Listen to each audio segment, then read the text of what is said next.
얼마 전 책을 만들며 늘 언어를 다루는 직업을 가진 분이 카톡으로 노래 하나를 소개했습니다.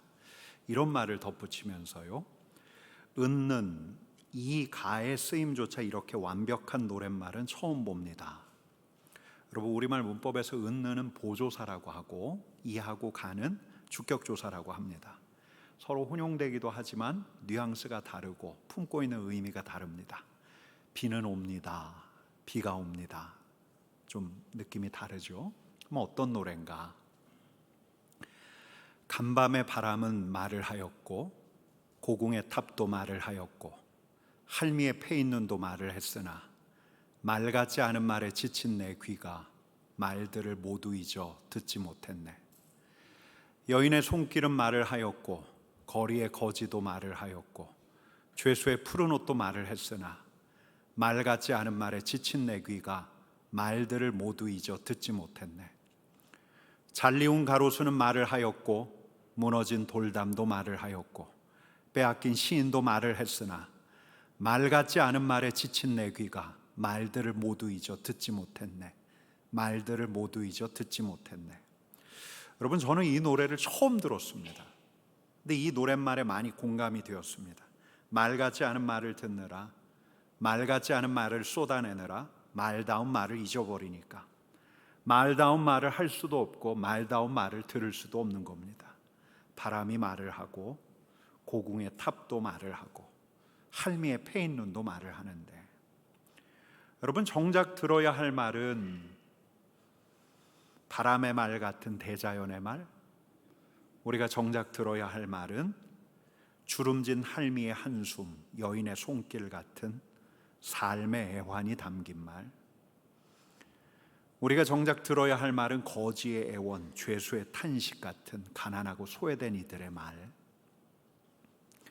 여러분, 예언서를 지금 쭉 읽어가고 있는데 성도님 어떠셔요?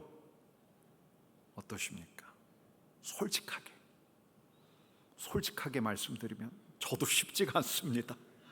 하나님께서 당신의 백성들의 죄악, 심판, 또 이를 통해서 정화하시고 회복하시는 그런 예언들이 이어지는데, 아마 성경 통독표를 확인하면서 어떤 분들은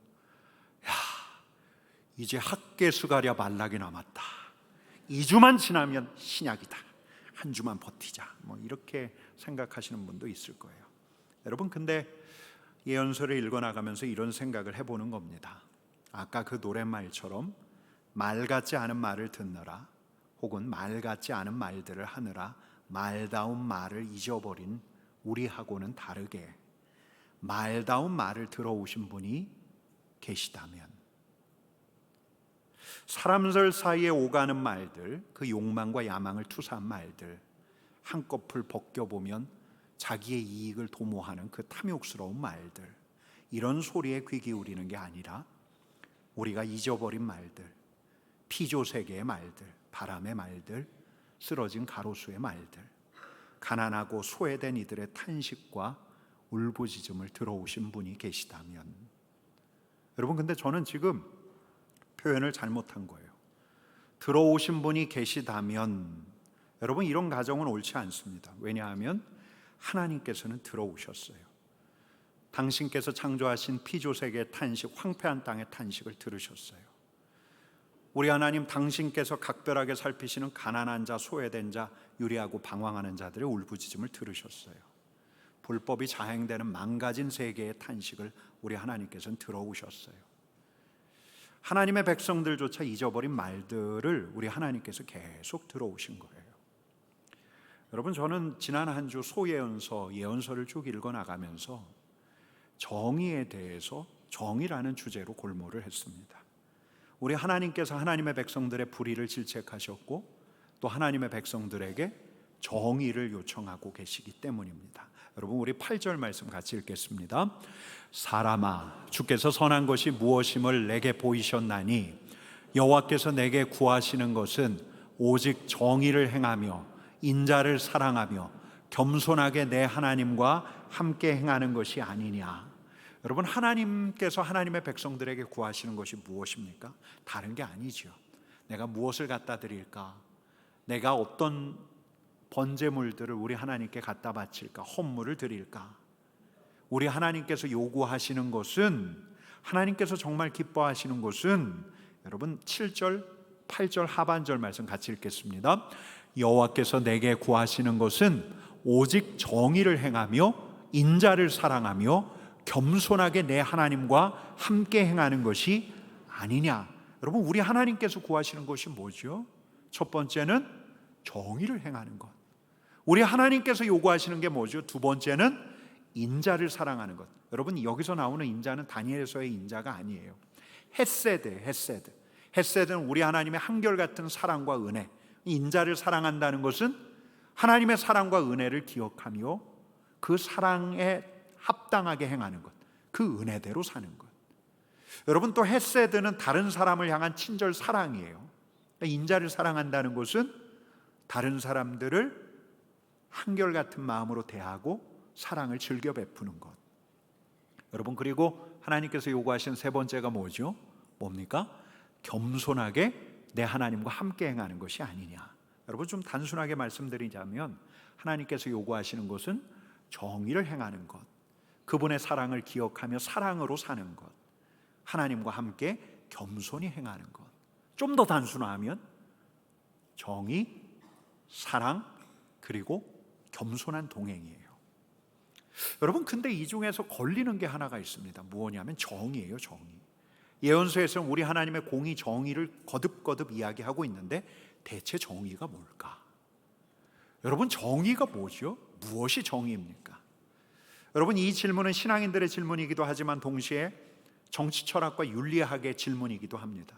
여러분, 덕분에 저는 지난주 오랜만에 제가 학교 다닐 때 공부했던 정의의 담론들을 다시 떠올렸고, 또 한때 우리나라에서도 정의 신드롬을 일으켰던 마이클 샌들의 정의란 무엇인가를 다시 들추기도 했습니다.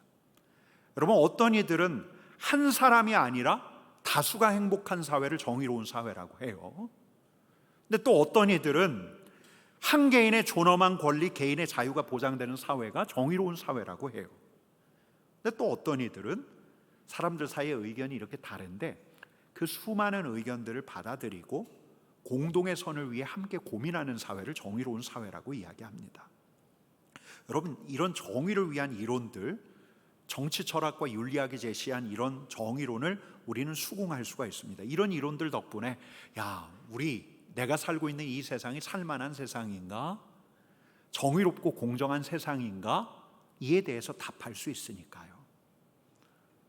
여러분, 근데 성경이 말하는 정의, 하나님께서 요구하시는 정의는 출발 자체가 좀 특별해요. 초점 자체가 달라요. 이 사회가 정의로운 사회인가? 어떻게 하면 우리 사회가 공명정대한 사회가 될까? 무엇이 정의일까? 성경은 질문하지 않습니다. 우리 하나님의 정의는 이런 거지라고 예언자는 정의에 대해서 정의해 주는 것으로 시작하지가 않아요.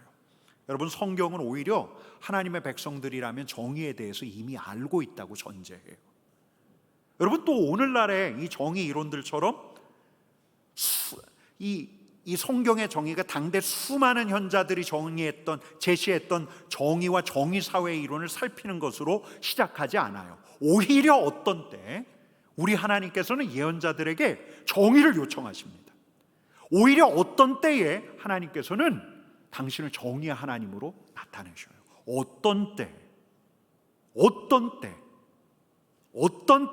소리가 들릴 때, 말다운 말이 들릴 때, 울부짖음이 상달될 때. 여러분, 미가서 3장 같이 읽어보겠습니다. 내가 또 이르노니 야곱의 우두머리들과 이스라엘 족속의 통치자들아 들으라. 정의를 아는 것이 너희의 본분이 아니냐?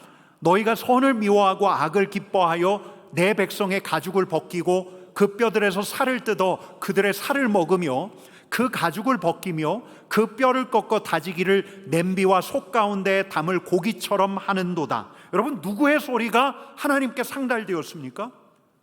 지도자들에게 짓밟히는 하나님의 백성들의 소리. 탄식하고 울부짖으면서 도움을 청하는데 통치자들은 듣지 않아도 하나님께는 들리는 거예요. 한 군데만 더 봅니다. 미가서 2장 8절 같이 읽습니다. 근래에 내 백성이 원수같이 일어나서 전쟁을 피하여 평안히 지나가는 자들의 의복에서 겉옷을 벗기며 내 백성의 부녀들을 그들의 즐거운 집에서 쫓아내고 그들의 어린 자녀에게 나의 영광을 영원히 빼앗는도다. 여러분, 어떤 소리가 하나님께 들립니까? 하나님께서 들으셨습니까? 피난민의 소리, 부녀자들의 소리, 어린 아이들의 소리. 여러분, 우리 시대 아주 탁월한 기독교 철학자로 꼽히는 분 중에 니콜라스 월터스토프라는 분이 있어요. 이분이 예일대에서 철학을 가르쳤는데, 이분이 정의에 대한 탁월한 저작들을 많이 내셨는데, 이분이 스스로에게 스스로 표현하기를 각성, 완전히 내가 새롭게 깨어난 시간이라고 불렀던 경험이 있어요. 이분이 1975년 9월에 남아프리카 공화국 한 대학에서 열린 국제학술 포럼 학술대회에 참여했습니다. 여러분, 남아공은 아파르트헤이트, 아주 극단적인 인종차별 정책이 있었죠. 여러분, 아파르트헤이트가 1994년에 철폐돼요. 그러니까 1975년 아주 인종차별이 엄청났을 때예요. 우리가 알고 있는 만델라는 지금 그 당시에 복역 중이었던 때예요. 근데 1975년 그날 이 국제학술대회에서 남아공의 백인 학자는 아파르트헤이트를 너무 자연스럽게 받아들이는 거예요. 상식적이라고 생각하고 있는 거예요. 월터스토프는 이 말을 이해할 수가 없었어요. 여러분, 근데 그는 거기서 이 남아공 출신의 흑인 유색인들의 목소리를 듣기 시작해요. 이들은 분노하지 않았어요. 오히려 분노했다기보다는 상처 입은 자의 목소리를 들려줬어요. 그들이 매일 당하는 치욕에 대해서, 그들이 어디까지 내몰리고 있는가에 대해서 이야기했어요. 그분이, 이 월터스토프가 그 자리에서 굉장히 깊은 감명을 받았어요. 그 자리가 하나님께서 주신 소명이 있는 자리라고 여겼어요. 흑인들의 연설을 통해서 하나님께서 그에게 말씀하셨어요. 그가 하나님께 충성한다면 이런 불의의 희생자들을 위해서 목소리를 내야 되는 것이 아닐까. 그는 확신했어요. 외면할 수가 없는 거예요. 외면할 수가. 하나님께서 외면하시지 않는데 외면할 수가 없는 거예요. 여러분, 예언자들 끊임없이 말하는 정의는 뭐냐면, 정의로운 사회를 학문적으로 규정하는 정의가 아니에요. 토론하는 정의가 아니에요. 세미나 포럼에서 오가는 학자들의 담론이 아니에요. 황폐한 땅의 탄식, 상처받은 이들의 비통한 울부짖음이 들리는데도 이런 불편한 소리에 귀막고 있는 이들을 흔들어 깨우는 정의예요. 여러분, 제가 신학교에서 박사과정 하는 동안 저도 한때 이 정의라는 주제에 관심을 가졌어요.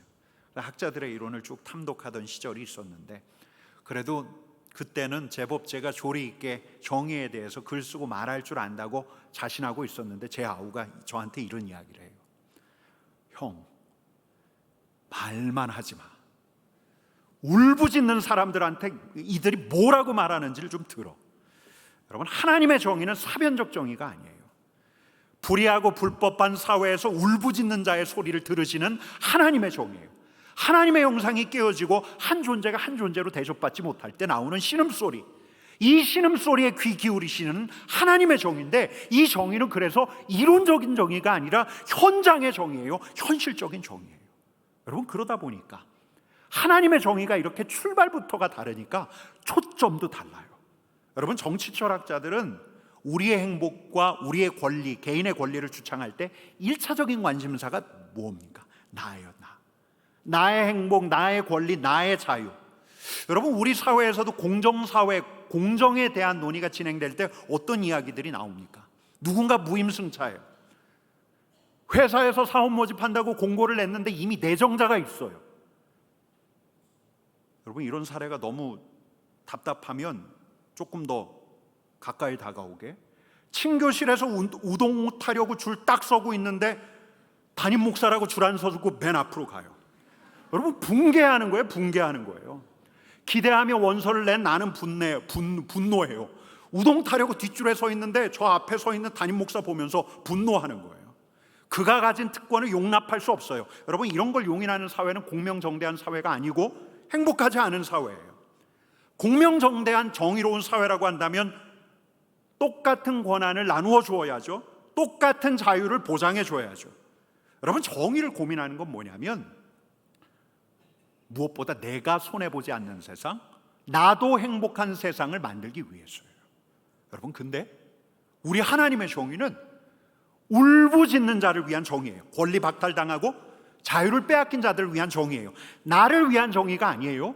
나를 위한 정의가 아니라 그 힘없는 타인 다른 사람들을 위한 정의예요. 여러분, 미가서 2장 1절 2절 말씀 같이 읽을게요. 그들이 침상에서 죄를 꾀하며 악을 꾸미고 날이 밝으면 그 손에 힘이 있으므로 그것을 행하는 자는 화 있을진저 밭들을 탐하여 빼앗고 집들을 탐하여 차지하니 그들이 남자와 그의 집과 사람과 그의 산업을 강탈하도다. 여러분, 정의를 위해서 일어난 예언자가 누구를 질타하는 거예요? 부유한 압제자를 질타하는 거예요. 왜 질타해요? 이들이 빼앗기 때문이에요. 힘없는 자들의 것을 빼앗기 때문이에요. 여러분, 하나님께서는 이걸 두고 보실 수가 없어요. 여러분, 구약 성경에서 거듭거듭 등장하는 무리가 있어요. 야, 우리 하나님의 사랑이 너무 편파적인 거 아닌가 생각할 만치 우리 하나님께서 아주 각별하게 여기시는 네 그룹이 있어요. 힘없는 네 그룹. 여러분 누구죠? 가난한 자, 고아, 과부, 나그네.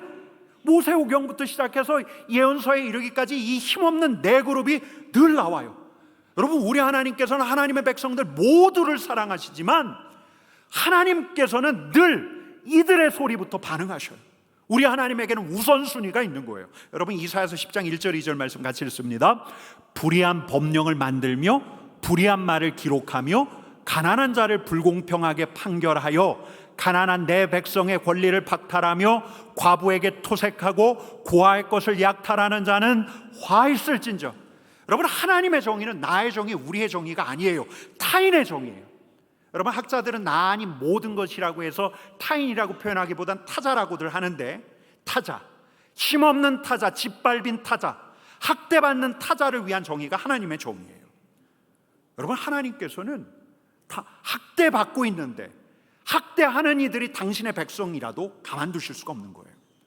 울부짖음이 들려오는데 이들을 울부짖게 하는 짓밟는 자들이 하나님의 백성들이라 할지라도 가만두실 수가 없는 거예요. 여러분, 근데 왜 하나님의 백성들이 이렇게 되었는가? 여러분, 예언자의 정의는 힘없는 자의 정의, 울부짖는 자의 정의인데 왜 하나님의 백성이 이렇게 불법을 행하고 강탈하고 빼앗는 자, 폭력적인 사람들이 되었는가? 여러분, 예언서는 정의를 잃어버린 근본적인 이유와 근본적인 불의까지도 지적을 해요. 미가서 1장 5절부터 7절까지 말씀 읽어보겠습니다. 야곱의 허물이 무엇이냐? 사마리아가 아니냐? 이러므로 내가 사마리아를 들에 무더기 같게 하고 포도심을 동상 같게 하며 또 그 돌들을 골짜기에 쏟아내리고 그 기초를 드러내며 그 새긴 우상들을 다 부서지고 그 음행의 값은 다 불살라지며 내가 그 목상들을 다 깨트리리니 그가 기생의 값으로 모았은즉 그것이 기생의 값으로 돌아가리라. 여러분, 무엇 때문에 이렇게 하나님의 백성들이 불의하고 폭력적인 자들이 되었습니까? 하나님에게서 떠났기 때문에, 우상에게 현혹되었기 때문에, 다른 것을 섬기기 시작했기 때문에, 하나님이 아니라 그들의 욕심과 야망을 투사한 무언가를 예배하기 시작했을 때 이들은 자기가 누구인가를 잊어버린 거예요. 여러분, 그러니까 이들에게는 하나님의 영광이 그들의 목적이 되지 않아요. 하나님의 뜻이 그들의 행동과 판단의 기준이 되지 않는 것이요. 그러니까 하나님이 들으시는 소리, 하나님께 상달되고 있는 울부짖는 소리가 그들에게는 더 이상 들리지 않는 거예요. 여러분, 예언자는 정의에 대해서 역설합니다. 우리 하나님이 정의의 하나님이라는 걸 아주 강력하게 역설하고 있어요. 아모스도 이사야도 미가도, 여러분, 하나님께서 원하시는 것은 종교적인 형식으로서의 예배가 아니라 하나님께서 요구하시는 건 오직 정의를 강같이, 공의를 하수같이, 마르지 않는 강같이 흐르게 하는 거예요. 여러분, 근데 그분의 정의가 뭐라고요? 나를 위한 정의, 나의 행복과 우리의 권리를 위한, 나의 자유를 위한 정의가 아니라 남의 정의, 힘없는 자의 행복과 힘없는 자의 권리를 위한 정의예요. 여러분, 우리 하나님께서 들으시는 울부짖는 자를 위한 정의예요. 여러분, 이집트에서 이스라엘 백성들에게 그러셨고 우리들에게도 마찬가지인데, 하나님께서 이집트에서 울부짖고 있는 이스라엘 백성들의 소리를 들으셔서 당신의 백성으로 거두셨고, 울부짖고 있는 우리들의 소리, 그 상달된 소리를 들으시고 우리를 당신의 백성으로 삼으셨는데, 이제는 당신의 백성들이 우리 하나님을 닮아서 울부짖는 자의 소리를 들어서 울부짖게 하는 자의 편이 아니라 울부짖는 자의 편이 되기를, 빼앗는 자의 편이 아니라 빼앗긴 자의 편이 되기를 원하고 계시는 거예요. 이게 예언서의 일관된 메시지예요. 빼앗긴 자의 편이 되는 거예요. 짓밟힌 자의 편이 되는 거예요. 울부짖는 자의 편이 되는 거예요. 여러분, 제가 지난 6월 달에 아주 짤막한 소설을 읽었다가 마음이 그냥 쿵 내려앉았습니다. 클레어 키건의 이처럼 사소한 것들. 아일랜드 한 작은 도시에서 석탄 목재상을 하는 빌 펄롱이라는 분이 주인공이에요. 이분에게 사랑하는 아내가 있고 딸 5이 있습니다. 아주 평범하게 살아가고 있는데 그의 어머니는 본래 미혼모였어요. 근데 미혼모가 큰 집에서 혼자 사는 개신교도였던 미시즈 윌슨에게 은혜를 얻어요. 윌슨이 그녀를 거두어 줘요. 미혼모의 아들이었던 주인공 빌 펄롱까지 미시즈 윌슨에게 은혜를 입어요. 그러던 어느 날 펄롱이 자신의 주 고객이자 그 지역에서 영향력이 대단했던 수녀원에 석탄 배달을 가요. 근데 문 하나를 열었는데 젊은 여자, 어린 여자아이들이 바닥에 엎드려서 죽어라고 바닥에다 광을 내고 있는 거예요. 근데 그 아이들의 모습이 너무너무 끔찍해요. 그 아이들이 펄롱에게 달려들어서 이렇게 말해요. 아저씨, 우리 좀 도와주세요. 그리고 그 다음번에 석탄 배달을 갔더니 수녀원 석탄 창고에 갇혀있는 여자아이를 또 발견해요. 하룻밤 이상 거기서 갇혀 있었던 게 분명해요. 머리가 엉망이에요. 여러분, 수녀원에서는 펄롱에게 감추려 들었습니다. 그곳엔 아이들이 있었고 아이답지 않은 삶을 살고 있는 아이들이 있었는데 그가 이제 펄롱이 갈등하는 거예요. 예배당에서 예배를 드리지만 자기가 위선자처럼 느껴져요. 아내에게 말을 꺼냈어요. 아내는 이렇게 이야기해요. 여보, 걔들은 우리들 아이가 아니잖아요. 그에게도 이런 굳은 일 피하고 싶은 마음이 있어요. 그러나 그는 결국 수녀원으로 향해요. 물론 그는 가면서도 아이를 안 만났으면 하는 바람을 가져요. 근데 아이가 있어요. 펄롱이 아이에게 이야기합니다. 나랑 같이 집에 가자. 그리고 아이를 데리고 나오면서 집까지 오면서, 아이와 같이 오면서 그의 어머니와 자신을 거두어 주었던 미시즈 윌슨을 생각해요. 그녀가 아니었다면 자신의 어머니도 이런 곳에 처박혀 살아갈 수 있었을 텐데. 여러분, 이 소설의 결말이 이렇게 끝나는데 제가 이 부분을 읽다가 그냥 마음이 쿵 내려앉았어요. 최악의 상황은 이제 시작이라는 걸 펄롱은 알았다. 벌써 저 문 너머에서 기다리고 있는 고생길이 느껴졌다. 하지만 일어날 수 있는 최악의 일은 이미 지나갔다. 하지 않은 일, 할 수 있었는데 하지 않은 일, 평생 지고 살아야 했을 일은 지나갔다. 지금부터 마주하게 될 고통은 어떤 것이든 지금 옆에 있는 이 아이가 겪은 것, 어쩌면 앞으로도 겪어야 할 것에 비하면 아무것도 아니었다. 자기 집으로 가는 길을 맨발인 아이를 데리고 구두 상자를 들고 걸어 올라가는 펄롱의 가슴 속에서는 두려움이 다른 모든 감정을 압도했으나, 그럼에도 펄롱은 순진한 마음으로 자기들은 어떻게든 헤쳐나가리라 기대했고 진심으로 그렇게 믿었다. 여러분, 소설이 이렇게 끝나요. 이 소설을 저한테 추천해 줬던 권사님이 이렇게 말했어요. 이게 신앙인의 모습 아닐까요? 일어날 수 있는 최악의 일은 하지 않은 일이에요. 할 수 있는데 하지 않은 일, 내가 해야 하는데 하지 않은 일. 어떤 일? 그들의 소리를 듣지 않은 일, 그들의 소리를 듣는 하나님의 소리를 듣지 않은 일, 가난하고 짓밟히고 괴로워하는 그들의 소리를 외면한 일, 말 같지 않은 말들을 들어야 할 말을 듣지 않은 일. 여러분, 근데 반대로 일어날 수 있는 최선의 일은 무엇입니까? 듣는 거예요. 그들의 소리를 듣는 거, 그들의 울부짖음을 듣는 거. 여러분, 예언서를 읽어나가는 게 불편해요. 예언서 때문에 이들의 울부짖음 듣기 시작하면 내가 감수할 게 참 많아요. 때때로 내게 손해가 되고 한편으로 귀찮은 일에 말려드는 것 같기도 해요. 그러나 지금 우리에게 최선은 짓밟힌 자의 소리, 힘없는 자의 소리, 울부짖는 자의 하소연을 듣고 하나님의 정의에 참여하는 거예요. 여러분, 우리의 울부짖음을 들으셨던 우리 하나님께서 우리에게 요구하시는 게 뭐냐? 8절 말씀 같이 읽습니다. 여호와께서 내게 구하시는 것은 오직 정의를 행하며 인자를 사랑하며 겸손하게 내 하나님과 함께 행하는 것이 아니냐. 여러분, 여긴 세 가지가 나와 있는데 이게 다 하나로 묶여 있어요.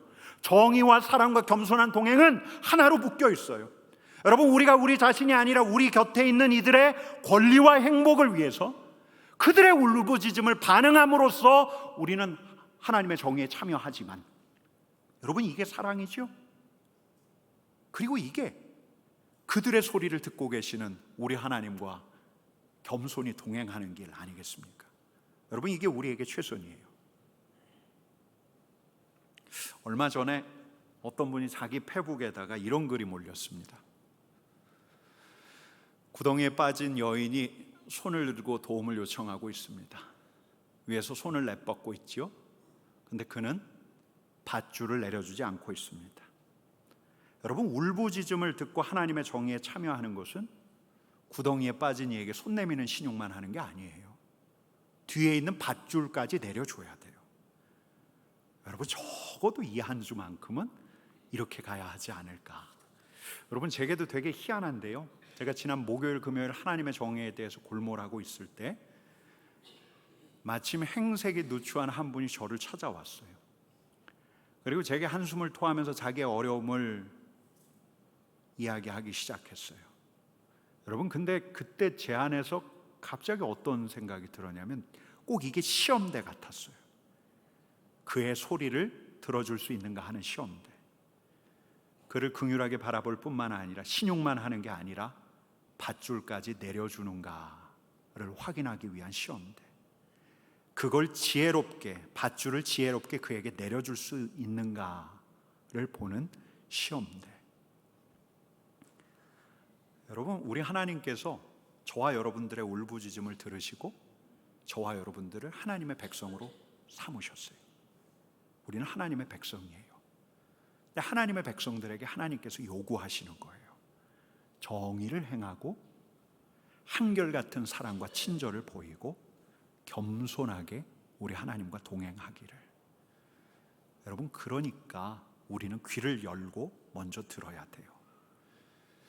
여러분, 물론 그래요. 우리가 귀를 열고 울부짖음을 듣다 보면 저절로 내게 얼마나 손해가 날까 이런 계산을 하게 되지만, 더도 말고 덜도 말고 이 한 주만큼은, 적어도 이 한 주만큼은, 이 말씀이 온 이 한 주만큼은 그 다음 주 바라지도 않아요. 이 한 주만큼은 그들을 위해서, 내가 그들을 위해서 무엇을 해줄 수 있을까 물어야 하는 거죠. 여러분, 이 한 주, 이 말씀이 우리에게 온 이 한 주만큼은 그들의 울부짖음에 응답하여 하나님의 정의에 참여하는 하나님의 신실한 백성이 되기를 간절히 축원합니다. 우리 같이 기도하겠습니다.